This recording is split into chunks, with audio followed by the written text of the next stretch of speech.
Welcome to Williams Mullen's Benefits Companion, a podcast that helps employers navigate the complex legal challenges of managing their employee benefit plans. I'm your host, Brydon DeWitt, and today I'm joined by Ken Barnes, investment consultant with SageView in Richmond, Virginia, to discuss the concept of brokerage windows. Thank you for your time today, Ken. Thanks for having me, Brydon. Yeah, we have a hot topic for a hot August day as we're finishing out the summer. More and more employers are considering brokerage windows, and I thought it'd be helpful if you could first just explain what a self-directed brokerage account is. Sure. Just in the real simple sense, a self-directed brokerage account is an option in a plan that allows participants the ability to select investments, mutual funds, maybe stocks, maybe exchange-traded funds that are outside of the core investment options available within their retirement plan, all while receiving the same associated tax benefits of a qualified plan. So they're not limited to the a dozen or so investment options that the retirement plan committee has selected for the plan. It gives them a lot more flexibility, it sounds like. Exactly. Yeah, you're exactly right. Why is it an attractive option? Why is this gaining some traction? Why are plan sponsors, your clients, considering brokerage windows? So most of the time we hear from plan sponsors, the biggest reason that they are bringing this up in our committee meetings is because they've received a number of participant requests for self-directed brokerage options and requests for greater flexibility.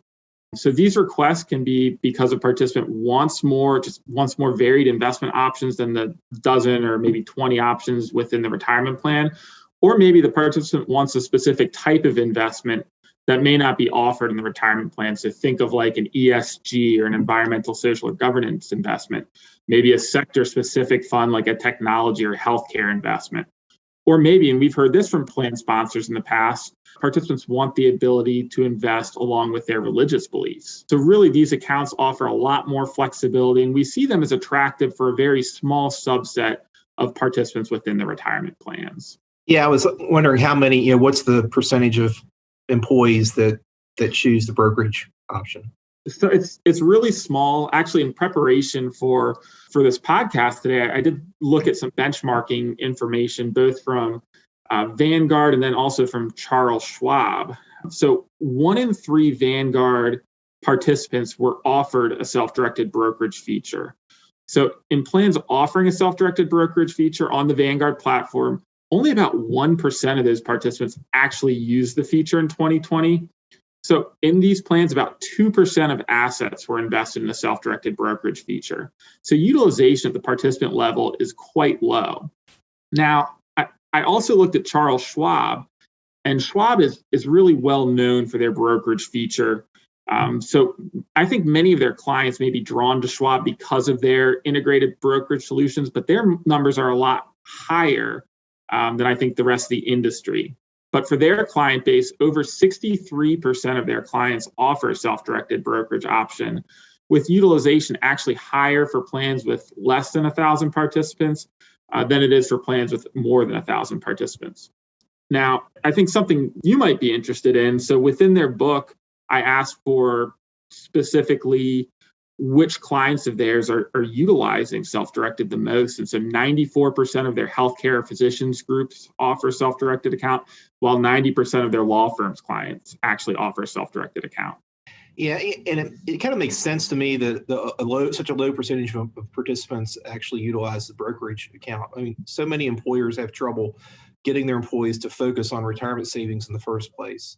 They put in strategies like automatic enrollment just to get people saving. This is a second step beyond that of, okay, you're putting money in the plan, but now you need to pay attention to that money and how it's being invested. So it's really, I think it makes sense that it's a small subset of participants who are really focused on managing their retirement savings. Yeah, it takes a few extra steps from the plan participant standpoint, and it's not as easy to invest in like the core investment options that are right there on your homepage when you go, right, when you're looking to invest with your record keeper. Right. So what are some of the compliance and regulatory considerations?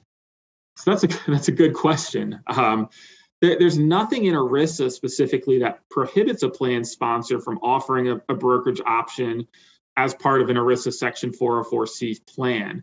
Now, That being said, the 404C rules do not refer or describe a brokerage option, and neither does ERISA. The DOL did indirectly recognize brokerage windows in 2012. So the DOL issued a field assistance bulletin that clarified the information related to brokerage options that needs to be disclosed under the participant fee level disclosures. So that regulation specifically states that the fiduciaries of plans with a brokerage window are still bound by ERISA Section 404A's statutory duties of prudence and loyalty, including taking into account the nature and quality of services in connection with the brokerage window. But since then, we haven't seen any additional DOL guidance, despite a 2014 request for information by the DOL on utilization of brokerage accounts. Right. So it's really important to understand that the decision to offer a brokerage window itself is a fiduciary decision. Yeah, absolutely. And it's interesting because it seems as if brokerage windows right now exist in somewhat of a regulatory void. Right. So what do you think are some of the fiduciary considerations when selecting a brokerage window? That's a good question. And this is really what plan sponsors, when we're meeting with sponsors considering offering a self-directed, this is what they're most concerned with. So the evaluation of a brokerage window, as you mentioned, is subject to kind of the same broad fiduciary standards governing all ERISA fiduciary decisions. So the overarching requirement for any fiduciary decision is that it's made through a prudent process. We ask our clients some of the following questions to kind of help them determine if a self-directed account is a good fit for their plan participants. So we want plan sponsors to understand their population, their participant demographics, and determine who's really going to benefit from a self-directed account. We also want them to ask, why is it being offered? Is it offered to respond to just a single individual's requests? Are they looking to satisfy a larger group of employees who may have greater investment acumen? Are they trying to give more investment flexibility to kind of everybody within the employer? I think some of the other things to think about are, how are the fees paid within a self-directed account? Do record-keeping fees get applied to the assets in the self-directed? And if not, are other participants actually subsidizing the users of a self-directed account? Another question that we're often asked, and this is usually raised by participants, but should the plan sponsor allow an outside registered investment advisor, so maybe not the plan's consultant, but an individual who maybe works with a participant on a wealth management basis, should they allow an outside registered investment advisor to assist plan participants in managing their account? Oftentimes that question comes up directly from the participants.